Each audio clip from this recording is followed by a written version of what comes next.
Hello दोस्तों, study with अनु में मैं आपका स्वागत करती हूँ। और आज है डे 28 यानी 28वां दिन है हमारा मॉडर्न इंडियन हिस्ट्री में और पूर्वावलोकन सीरीज चल रही है। तो आज 28वें दिन में हम 3 टॉपिक कवर करेंगे: व्यक्तिगत सत्याग्रह, क्रिप्स मिशन और एक टॉपिक और कवर करेंगे इसके साथ साथ भारत छोड़ो आंदोलन। तो चलिए टाइम वेस्ट ना करते हुए अपना टॉपिक स्टार्ट करते हैं और इसको कवर करते हैं। तो इसके साथ साथ आप क्रॉनिकल सीरीज़ भी देख सकते हैं और हम देख सकते हैं पॉलिटिकल साइंस। तो मैं ये दोनों चीज़ें भी करा रही हूँ। तो 3 वीडियो दिन में आते हैं, एक सुबह 8 बजे आता है, एक आता है 12 बजे और एक आता है 4-5 बजे। तो आप उसको कंप्लीट करके देख सकते हैं। तो टाइम वेस्ट ना करते हुए हम अपना आज का टॉपिक शुरू करते हैं। तो चलिए स्टार्ट करते हैं। तो टॉपिक स्टार्ट करने से पहले अगर आप मेरे चैनल पर नए हैं तो स्टडी विद अनु को सब्सक्राइब करें, लाइक करें, शेयर करें ताकि दूसरों को भी हेल्प हो जाए। तो चलिए स्टार्ट करते हैं। तो व्यक्तिगत सत्याग्रह है 1940। ये डेट हमें याद रखनी है कि व्यक्तिगत सत्याग्रह कब स्टार्ट हुआ था। तो 1940 में। तो अगस्त प्रस्ताव को पूरी तरह अस्वीकार करते हुए कांग्रेस ने गांधी जी के नेतृत्व में व्यक्तिगत सत्याग्रह शुरू किया। ये सत्याग्रह ब्रिटिश सरकार की भारत नीति के प्रति नैतिक विरोध की प्रतीकात्मक अभिव्यक्ति थी। व्यक्तिगत सत्याग्रह की शुरुआत 17 अक्टूबर 1940 को हुई। तो व्यक्तिगत सत्याग्रह की शुरुआत कब हुई? 17 अक्टूबर 1940 को। विनोबा भावे प्रथम सत्याग्रही थे तथा पंडित जवाहरलाल नेहरू दूसरे। सर्वोदय शब्द का प्रयोग सर्वप्रथम महात्मा गांधी ने किया। तो यहाँ पे पहले सत्याग्रही व्यक्तिगत सत्याग्रह के विनोबा भावे हैं और दूसरे जवाहरलाल नेहरू, ये याद रखना है। महात्मा गांधी ने सर्वोदय शब्द का प्रयोग सर्वप्रथम महात्मा गांधी ने किया। विनोबा भावे के द्वारा गांधी जी के आदर्शों के प्रचार के लिए सर्वोदय समाज की स्थापना की गई थी। तो छोटा सा नोट्स खत्म होता है और हम चलते इसके पीवाईक्यू करने में। महात्मा गांधी के द्वारा व्यक्तिगत सत्याग्रह आंदोलन के लिए प्रथम सत्याग्रही कौन चुना गया था? तो पहले सत्याग्रही चुने गए थे आचार्य विनोबा भावे। ठीक। तो अगस्त प्रस्ताव को पूरी तरह स्वीकार करते हुए कांग्रेस ने गांधी जी के नेतृत्व में व्यक्तिगत सत्याग्रह शुरू किया और ये सत्याग्रह ब्रिटिश सरकार की भारत नीति के प्रति नैतिक विरोध की प्रतीकात्मक अभिव्यक्ति थी। व्यक्तिगत सत्याग्रह की शुरुआत कब होती है? तो ये होती है 17 अक्टूबर 1940 को।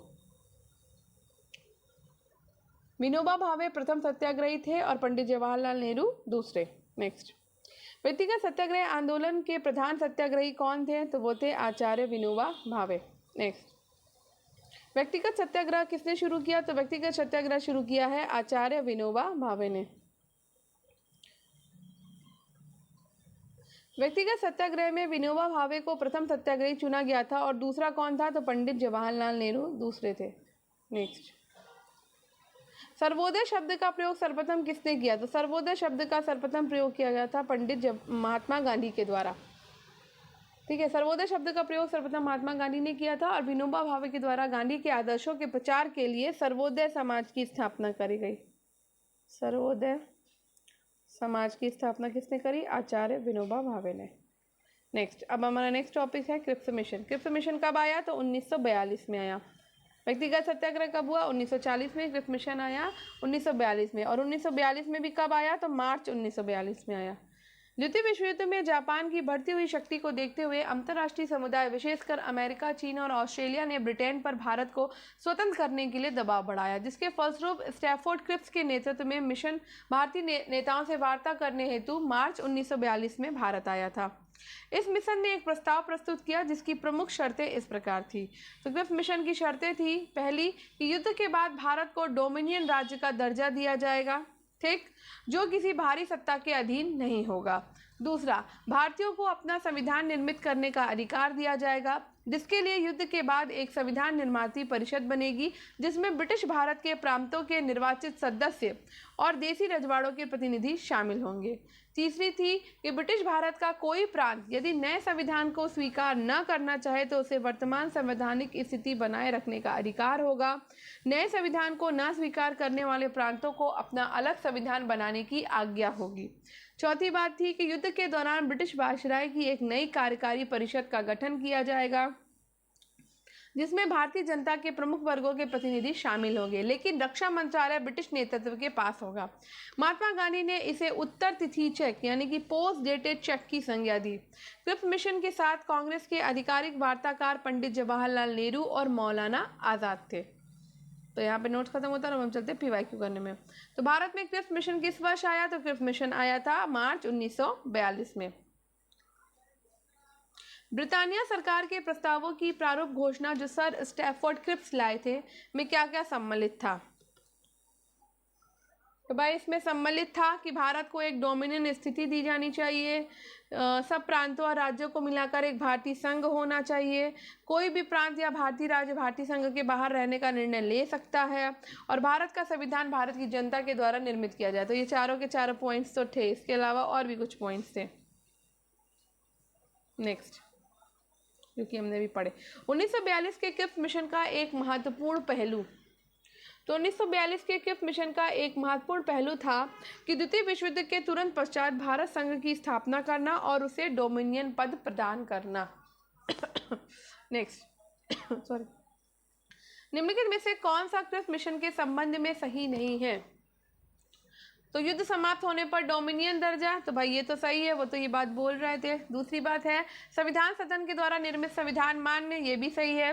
नई कार्य परिषद की नियुक्ति जिसमें हिंदू और मुसलमानों का समान प्रतिनिधित्व, ये गलत है। कोई भी सूबा भारतीय संघ से बाहर रह सकता था, ये भी बात कही उन्होंने, तो ये बात सही नहीं है कि समान प्रतिनिधित्व वाली हिंदू मुसलमान को। नेक्स्ट, सर स्टैफोर्ड क्रिप्स की योजना में ये परिकल्पना थी कि द्वितीय विश्व युद्ध के बाद में भारत को डोमिनियन स्टेट दे देना चाहिए। नेक्स्ट, किसकी दृष्टि से क्रिप्स प्रस्ताव एक टूटते हुए बैंक के नाम एक उत्तर दिनांकित चेक यानी कि post dated cheque upon a crashing bank था? तो ये उन्होंने कहा, किसने? महात्मा गांधी ने। नेक्स्ट,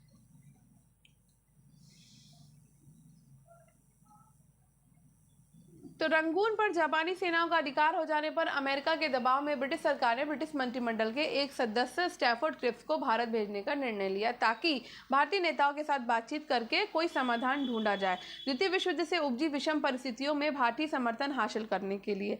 तो क्रिप्स भारत में 3 सप्ताह रहे यानी कि 3 वीक्स तक रहे, मार्च और अप्रैल 1942 में, और भारतीय नेताओं के साथ विचार विमर्श करके उन्होंने प्रारूप घोषणा के रूप में अपने प्रस्तावों की घोषणा करी, जिसको महात्मा गांधी ने टूटते हुए बैंक के नाम एक उत्तर तिथि चेक की संज्ञा दी है। ठीक है, निम्नलिखित कथनों पर विचार करें। तो क्रिप्स प्रस्तावों में प्रावधान सम्मिलित है तो भारत की पूर्ण स्वतंत्रता के लिए,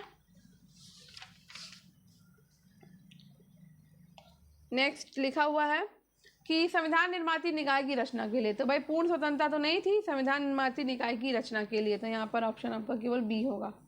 नेक्स्ट,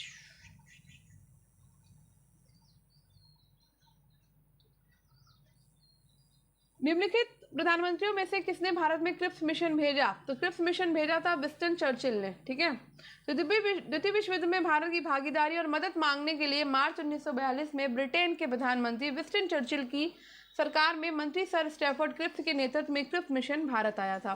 निम्नलिखित में से कौन क्रिप्स मिशन के साथ कांग्रेस के आधिकारिक वार्ताकार थे? तो आधिकारिक वार्ताकार थे पंडित जवाहरलाल नेहरू और मौलाना आजाद। नेक्स्ट, निम्नलिखित में से किसने गांधी जी के आंदोलनों को राजनीतिक फिरौती कहा? तो ये कहा है लिलितगो ने।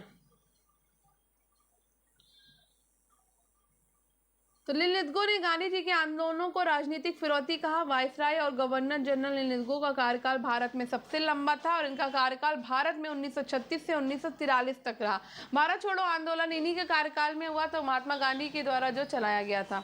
ठीक है, तो अब हमारा ये टॉपिक भी खत्म होता है और अब हम चलते हैं अपने तीसरे टॉपिक पे, जो है भारत छोड़ो आंदोलन। ठीक, तो ये थोड़ा सा बड़ा है टॉपिक, तो आराम से पढ़ते हैं और करते हैं।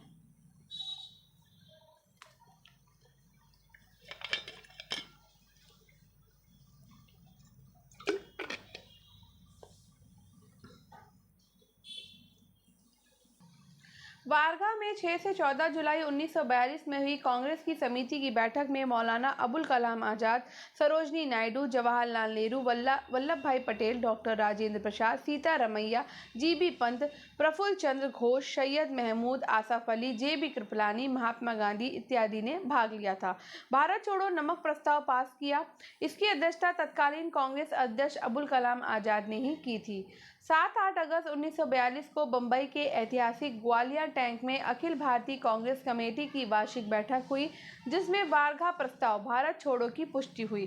थोड़े बहुत संशोधनों के बाद 8 अगस्त 1942 को ये प्रस्ताव स्वीकार कर लिया गया और भारत के स्वतंत्रता संघर्ष के तहत अंग्रेजों के विरुद्ध भारत छोड़ो आंदोलन प्रारंभ करने की घोषणा की गई। इस आंदोलन के प्रारंभ होने के एक दिन पूर्व महात्मा गांधी ने निम्नलिखित बयान दिए थे। सरकारी कर्मचारी नौकरी न छोड़े, लेकिन लेकिन कांग्रेस के प्रति अपनी निष्ठा की घोषणा कर दे। सैनिक अपने देशवासियों पर गोली चलाने से इनकार कर दे। छात्र तभी पढ़ाई छोड़े जब आज़ादी प्राप्त हो जाने तक अपने इस निर्णय पर दृढ़ रह सके। राजा महाराजा भारतीय जनता की प्रभुसत्ता स्वीकार करे और उनको रियासतों में रहने वाली जनता अपने को भारतीय राष्ट्र का अंग घोषित कर दे तथा नेताओं का नेतृत्व तभी मंजूर करें जब वे अपना भविष्य जनता के साथ जोड़ लें। इसमें गांधी जी के द्वारा दिया गया ये वक्तव्य विशेष महत्वपूर्ण है कि संपूर्ण आज़ादी से कम किसी भी चीज़ से मैं संतुष्ट होने वाला नहीं हो सकता। नमक टैक्स, शराबखोरी आदि को खत्म करने का प्रस्ताव अंग्रेज सरकार दे, किंतु मेरे शब्द होंगे आज़ादी से कम कुछ भी नहीं। मैं आपको एक मंत्र देता हूँ, करो या मरो। इस मंत्र का आशय है या तो हम भारत को आज़ाद कराएंगे या आज़ादी के प्रयास में दिवंगत होंगे। 8 अगस्त 1942 को अखिल भारतीय कांग्रेस कमेटी की बैठक में पंडित जवाहरलाल नेहरू के द्वारा भारत छोड़ो प्रस्ताव पेश किया गया था, जिसका सरदार वल्लभ भाई पटेल ने समर्थन किया। इस प्रस्ताव का आलेख स्वयं महात्मा गांधी ने नेहरू और आज़ाद के सहयोग से बनाया था। Hindu Mahasabha, communist party of India, unionist party of Punjab, Muslim League ने भारत छोड़ो आंदोलन का समर्थन नहीं किया था। 9 अगस्त 1942 को भारत छोड़ो आंदोलन आरंभ हुआ। आंदोलन आरंभ होते ही ऑपरेशन जीरो आवर के तहत गांधी जी और प्रमुख कांग्रेसी नेताओं को गिरफ्तार कर लिया गया। गांधी जी को गिरफ्तार कर सरोजनी नायडू सहित पूना के अंगा खां पैलेस में रखा गया और कांग्रेस कार्य समिति के सदस्यों नेहरू, अबुल कलाम आजाद, गोविंद वल्लभ पंत, डॉक्टर प्रफुल्ल चंद्र घोष, डॉक्टर पट्टाभी सीतारमैया, डॉक्टर सैयद महमूद, आचार्य कृपलानी को अहमदनगर किले में रखा गया। कांग्रेस कार्य समिति के सदस्य राजेंद्र प्रसाद बंबई नहीं आए थे, अतः उन्हें पटना में ही गिरफ्तार कर पटना बांकीपुर जेल में नजरबंद रखा गया। शिव कुमार और रामानंद को हजारीबाग में गिरफ्तार किया गया। 1942 के आंदोलन का सर्वाधिक प्रभाव बंबई, बंगाल, बिहार, उड़ीसा, यूपी और मद्रास में था, लेकिन समूचे देश की हिस्सेदारी इसमें आवश्यक थी। आंदोलन के पूर्व ही अधिकांश शीर्ष नेताओं की गिरफ्तारी के कारण ये आंदोलन एक प्रकार का स्वतः स्फूर्त आंदोलन बन गया। भारत छोड़ो आंदोलन 1942 के समय भारत का प्रधान सेनापति वेवल था, जो कि बाद में 1943 से 1947 तक भारत का वायसराय और गवर्नर जनरल भी रहा। इस आंदोलन के समय इंग्लैंड के प्रधानमंत्री चर्चिल थे। कांग्रेस के द्वारा भारत छोड़ो आंदोलन का प्रस्ताव पारित करते समय कांग्रेस अध्यक्ष मौलाना अबुल कलाम आजाद थे। उल्लेखनीय है कि वर्ष 1940 के रामगढ़ अधिवेशन में कांग्रेस अध्यक्ष बने थे और 1941 से 45 के मध्य 5 वर्षों तक कांग्रेस का कोई वार्षिक अधिवेशन नहीं हो सका।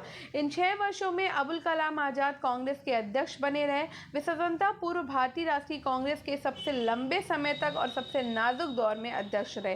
भारत छोड़ो आंदोलन के दौरान बंबई के विभिन्न भागों से कांग्रेस का गुप्त रेडियो प्रसारित किया जाता था, जिसे मद्रास तक सुना जा सकता था। राम मनोहर लोहिया नियमित रूप से इस रेडियो का प्रसारण करते थे। उषा मेहता कांग्रेस के भूमिगत रेडियो का संचालन करने वाले छोटे से दल की एक महत्वपूर्ण सदस्य थी।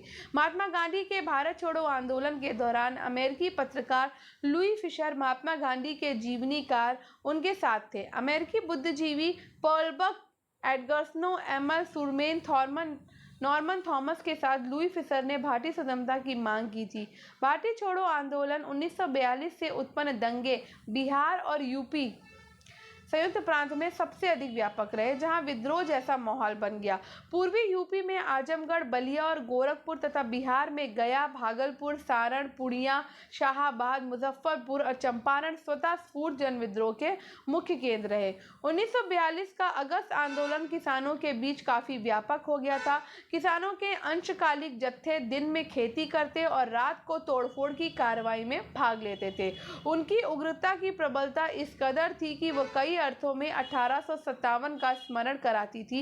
इसलिए तत्कालीन ब्रिटिश प्रधानमंत्री चर्चिल को भेजे गए एक तार में तत्कालीन वायसराय निंदकों के द्वारा इस आंदोलन को 1857 के बाद का सबसे गंभीर विद्रोह कहना पड़ा। भारत छोड़ो आंदोलन के दौरान जयप्रकाश नारायण ने हजारीबाग के सेंट्रल जेल से फरार होकर भूमिगत गतिविधियों को संगठित किया था। योगेंद्र शुक्ल जयप्रकाश नारायण के साथ ही 9 नवंबर 1942 को हजारीबाग जेल से भागे, किंतु मुजफ्फरपुर में गिरफ्तार कर लिए गए तथा पटना लाए गए। भारत छोड़ो आंदोलन 1942 के दौरान बंबई में कांग्रेस सम्मेलन को संबोधित करते हुए गांधी जी ने जो भाषण दिया था उसके बारे में पट्टाभी सीतारमैया ने लिखा है कि वास्तव में गांधी जी उस दिन अवतार एवं पैगंबर की प्रेरक शक्ति से प्रेरित होकर भाषण दे रहे थे। राष्ट्रीय स्वयंसेवक संघ 1942 के भारत छोड़ो आंदोलन से पृथक रहा।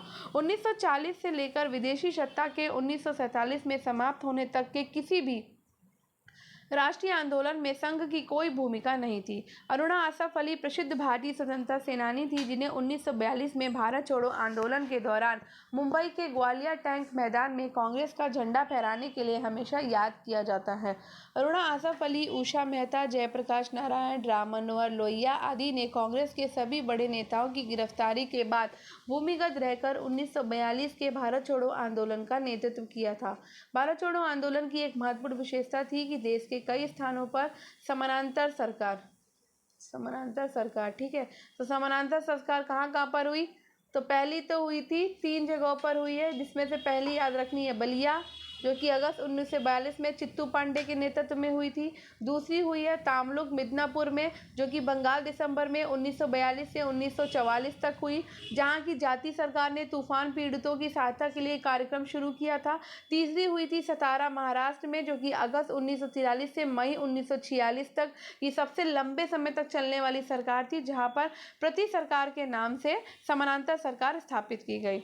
ठीक है, तो पहली कौन सी है? बलिया है, जो चित्तू पांडे के नेतृत्व में हुई। दूसरी है तामलुक मिदनापुर बंगाल में। ठीक है, तीसरी है सतारा महाराष्ट्र में। ठीक है, आगे बढ़ते हैं। यहाँ पर प्रति सरकार के नाम से समानांतर सरकार स्थापित की गई और इसके प्रमुख नेता वाई चव्हाण व नाना पाटिल थे। इसके अतिरिक्त उड़ीसा के तलचर में भी कुछ समय तक समानांतर सरकार रही थी। बीमारी के आधार पर गांधी जी को 6 मई 1944 को रिहा कर दिया गया।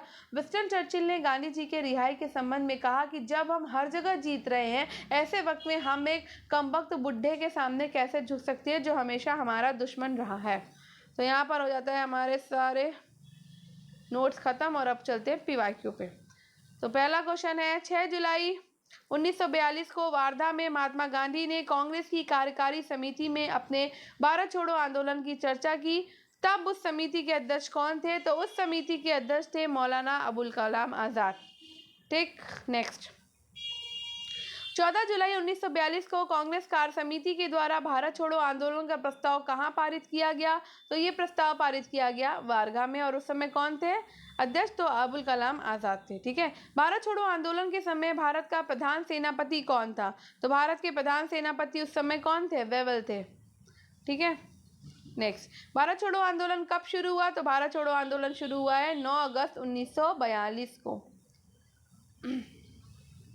भारतीय इतिहास में 8 अगस्त 1942 के संदर्भ में निम्नलिखित कथनों में से कौन सा सही है?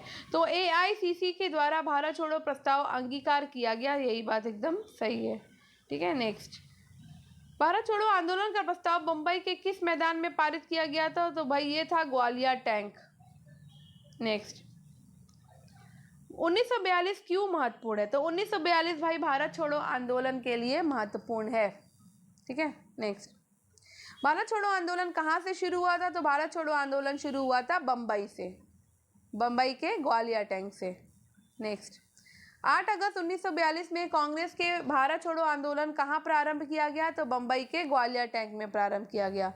नेक्स्ट। अंग्रेजों के विरुद्ध भारत छोड़ो आंदोलन की घोषणा किस वर्ष की गई? तो ये की गई थी 1942 में बम्बई में। ठीक है, भारत छोड़ो आंदोलन प्रारंभ किया गया, तो ये प्रारंभ किया गया 9 अगस्त 1942 को। निम्नलिखित कथनों पर विचार करें। तो भारत छोड़ो आंदोलन प्रारंभ करने के पूर्व दिन महात्मा गांधी ने सैनिक सरकारी कर्मचारियों को त्यागपत्र देने को कहा? नहीं। सैनिकों को अपने पद छोड़ने को कहा? नहीं। उन्होंने कहा कि राजसी रियासतों के राजाओं को अपनी जनता की प्रभुसत्ता स्वीकार करने को। ठीक है, ये बात गांधी जी ने कही थी। नेक्स्ट। ये कथन हम भारत का या तो आज़ाद करेंगे या आज़ादी के प्रयास में दिवंगत करेंगे, किसके लिए जुड़ा था? तो ये जुड़ा था भारत छोड़ो आंदोलन से। ठीक है, नेक्स्ट। करो या मरो का नारा किसने दिया? तो ये दिया था महात्मा गांधी ने, करो या मरो का नारा। करो या मरो का संबंध किस आंदोलन से है? तो भाई भारत छोड़ो आंदोलन 9 अगस्त 1942 से है। करो या मरो का नारा निम्नलिखित आंदोलनों में से किसके साथ संबंधित है? तो भारत छोड़ो आंदोलन 9 अगस्त 1942 से, ठीक है। और ये गाना दिया था गांधी जी ने। गांधी जी का करो या मरो का आह्वान नारा था भारत छोड़ो आंदोलन के दौरान 1942 में, 9 अगस्त 1942 में। भारत छोड़ो आंदोलन किसकी प्रतिक्रिया में प्रारंभ किया गया है? तो ये क्रिप्स मिशन की प्रतिक्रिया में, क्रिप्स प्रस्ताव के प्रतिक्रिया में शुरू किया गया था भारत छोड़ो आंदोलन, ठीक है। 1942 के भारत छोड़ो आंदोलन के संबंध में निम्नलिखित में से कौन सी एक टिप्पणी सत्य नहीं थी? तो 1942 का भारत छोड़ो आंदोलन निश्चय अहिंसक नहीं था। सरकारी आकलन के अनुसार इस आंदोलन के पहले हफ्ते में ही 250 रेलवे स्टेशन या तो नष्ट कर दिए गए या क्षतिग्रस्त हुए और 500 से ज्यादा डाकघरों और 150 थानों पर हमला हुआ था। सत्ता पक्ष में तो दमन के लिए भारी हिंसा हुई थी। महात्मा गांधी ने स्वयं 1942 में जनता के द्वारा की गई हिंसा की निंदा करने से इनकार कर दिया था। इनका कहना था कि ये सत्ता की बड़ी हिंसा का जवाब था। आंदोलन के पूर्व ही अधिकांश शीर्ष नेताओं की गिरफ्तारी के कारण यह आंदोलन एक प्रकार का स्वतः स्फूर्त आंदोलन बन गया था, ठीक है। तो भारत छोड़ो आंदोलन का नेतृत्व किया था, तो ये किया था महात्मा गांधी ने 9 अगस्त 1942 को, ठीक है। नेक्स्ट, 1942 के भारत छोड़ो आंदोलन के बारे में कौन सा कथन सत्य नहीं है? तो भाई इसका नेतृत्व महात्मा गांधी के द्वारा किया गया, ये तो सत्य है।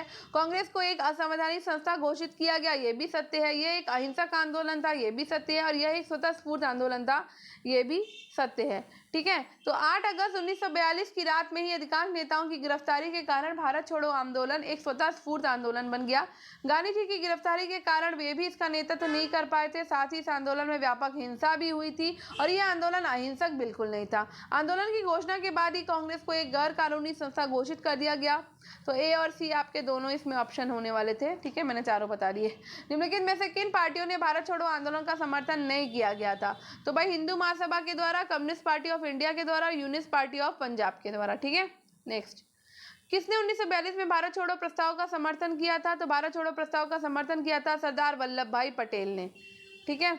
1942 में कांग्रेस के बंबई अधिवेशन में किसके द्वारा भारत छोड़ो प्रस्ताव प्रस्तावित किया गया था?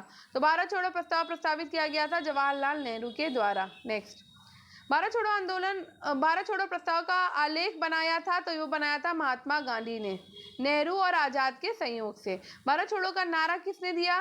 तो भारत छोड़ो तथा करो मरो का नारा यूसुफ मेहर अली ने दिया था। किसने दिया था? यूसुफ मेहर अली ने, ठीक है। जब भारतीय राष्ट्रीय कांग्रेस ने भारत छोड़ो आंदोलन प्रस्ताव पारित किया तो कांग्रेस के अध्यक्ष कौन थे? तो अभी मैंने बताया था मौलाना अबुल कलाम आजाद जो थे वो कांग्रेस के अध्यक्ष थे और वो 6 साल तक जो है इसके अध्यक्ष बने रहे और वो सबसे लंबे समय तक और सबसे नाजुक दौर में अध्यक्ष थे, ठीक है। निम्नलिखित में से कौन भारतीय राष्ट्रीय कांग्रेस का लगातार 6 वर्षों तक अध्यक्ष रहा है? तो वो रहे हैं मौलाना अबुल कलाम आजाद, ठीक है। नेक्स्ट, भारत छोड़ो आंदोलन फल था। तो भारत छोड़ो आंदोलन फल था किसके प्रस्तावों से? भारतीयों के नैराश्य का। भारत छोड़ो आंदोलन फल था भारत पर जापानी आक्रमण की धमकी का। भारत छोड़ो आंदोलन फल था AICC द्वारा अगस्त 1942 में एक प्रस्ताव पारित करने का, ठीक है।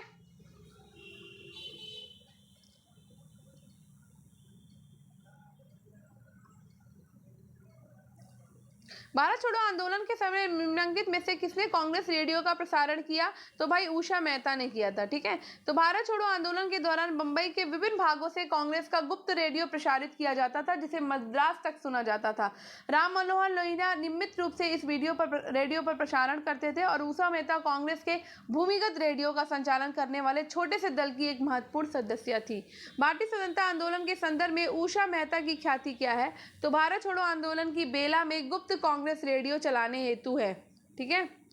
नेक्स्ट, निम्न में से कौन कांग्रेस रेडियो पर भारत छोड़ो आंदोलन की अवधि में नियमित रूप से कार्यक्रम प्रसारित करता था? तो वो करते थे राम मनोहर लोहिया, ठीक है। भारत छोड़ो आंदोलन के दौरान बकरी का टापू में अखिल भारतीय आजाद दस्ता का गठन किया गया था जयप्रकाश नारायण ने, ठीक है। तो भारत छोड़ो आंदोलन के दौरान जयप्रकाश नारायण ने नेपाल की तराई के बकरी का टापू में अखिल भारतीय आजाद दस्ता का गठन किया। आजाद दस्ता का गठन विशेष रूप से सरकार के विरुद्ध तोड़फोड़ की कार्रवाइयों के लिए किया गया था ताकि युद्ध कार्यों में सरकार को बाधा पहुंचे।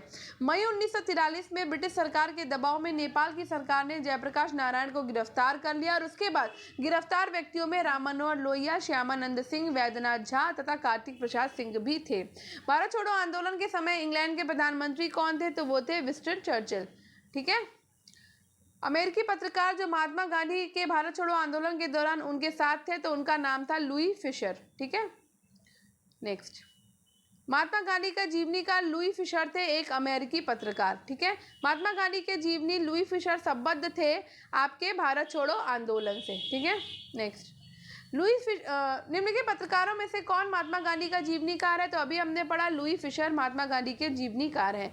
भारत छोड़ो आंदोलन से उत्पन्न दंगे किस क्षेत्र में सबसे अधिक व्यापक रहे? तो हम ये अभी पढ़ चुके हैं कि बिहार में सबसे ज़्यादा दंगे हो रहे थे और संयुक्त प्रांत यानी कि यूपी में हो रहे थे। ठीक है।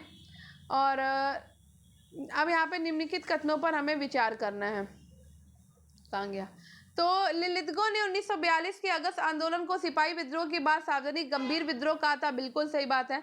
कुछ क्षेत्रों में किसान व्यापक आंदोलन उठ खड़े हुए थे, ये भी सही है। तो ए और आर दोनों सही हैं और आर ए की सही व्याख्या भी कर रहा है। ठीक है।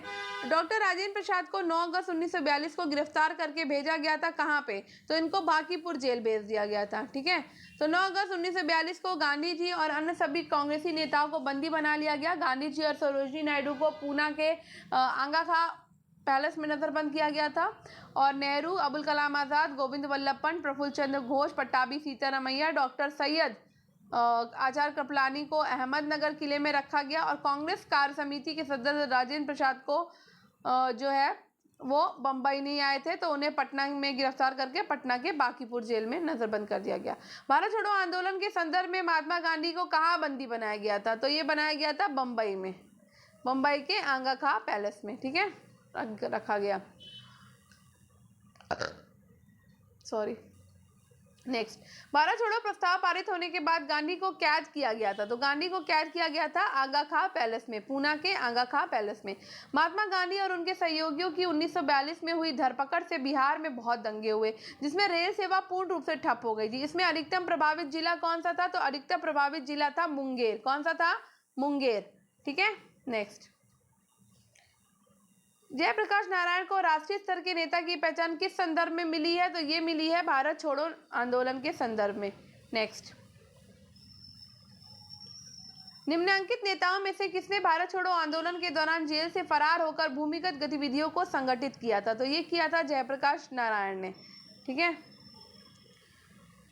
अब यहाँ पे कथन और कारण देख लेते हैं। तो भारत छोड़ो आंदोलन से लोगों को जागृत करने और साहस दिलाने में सफलता मिली। बिल्कुल मिली। करो और मरो का नारा लोगों के मन में प्रवेश कर गया। तो ये भी बात एकदम सही है। तो दोनों ही सही हैं, ए और आर दोनों सही है, और आर ए की सही स्पष्टीकरण भी दे रहा है। ठीक है। नेक्स्ट है, एक सेकेंड, नीचे दो वक्तव्य दिए गए हैं जिनमें एक कथन ए और दूसरा कारण आर है। ठीक है। तो राष्ट्रीय स्वयंसेवक संघ 1942 के भारत छोड़ो आंदोलन से पृथक रहा। बिल्कुल सही है। और इसका विचार था कि इस आंदोलन से भारत की स्वतंत्रता में देर होगी। तो ये रॉन्ग है भाई। ठीक है। नेक्स्ट, भारत छोड़ो आंदोलन के परिणाम स्वरूप अंग्रेज और मुसलमान कांग्रेस के प्रति समान घृणा के कारण एक दूसरे के नजदीक आ गए। बिल्कुल सही है। जिन्ना ने ब्रिटिश सरकार के पक्के सहयोगी की तरह काम किया और मुसलमानों को 1942 के कांग्रेस आंदोलन से दूर रहने के लिए कहा। तो ये भी सही है। स्वतंत्रता संग्राम के दौरान अरुणा असफ अली किस भूमिगत क्रियाकलाप की प्रमुख महिला संगठक थी? तो भारत छोड़ो आंदोलन की। ठीक है।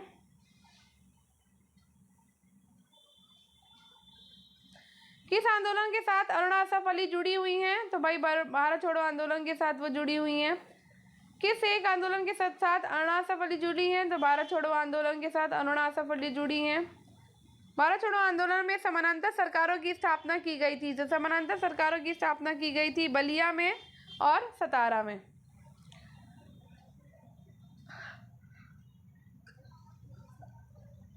बंगाल के मिदनापुर जिले में जाति सरकार की स्थापना कब हुई थी? तो ये हुई थी 1942 में भारत छोड़ो आंदोलन के दौरान। नेक्स्ट, भारत छोड़ो आंदोलन के दौरान उत्तर प्रदेश के निम्नलिखित जिलों में से किसमें समानांतर सरकार की स्थापना की गई थी?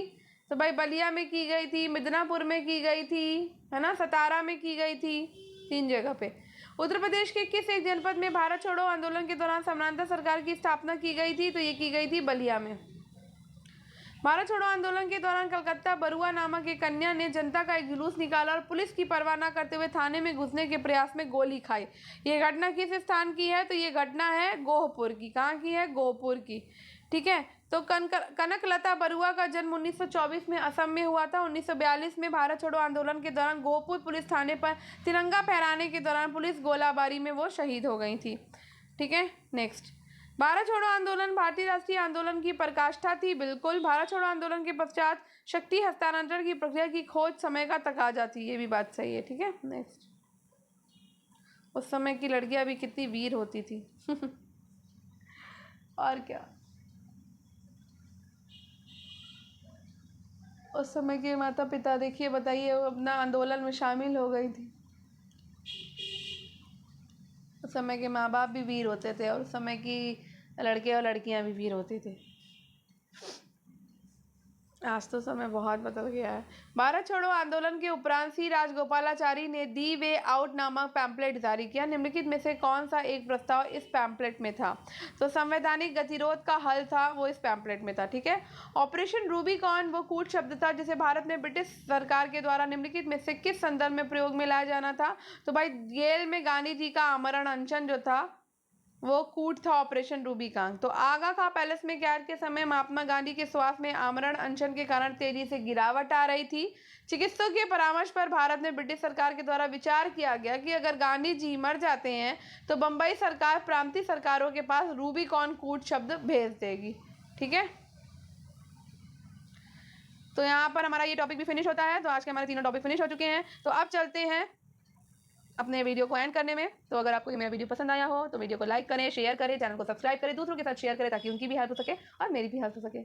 तो ऐसे ही पढ़ते रहिए, सफलता ज़रूर मिलेगी। पॉलिटिकल साइंस भी पढ़ते रहिए, मॉडर्न इंडियन हिस्ट्री भी पढ़ते रहिए मेरे द्वारा कराई हुई, और क्रॉनिकल सीरीज भी करते रहिए। तो धन्यवाद, आपका दिन शुभ हो। अब मिलते हैं कल एक नए टॉपिक के साथ।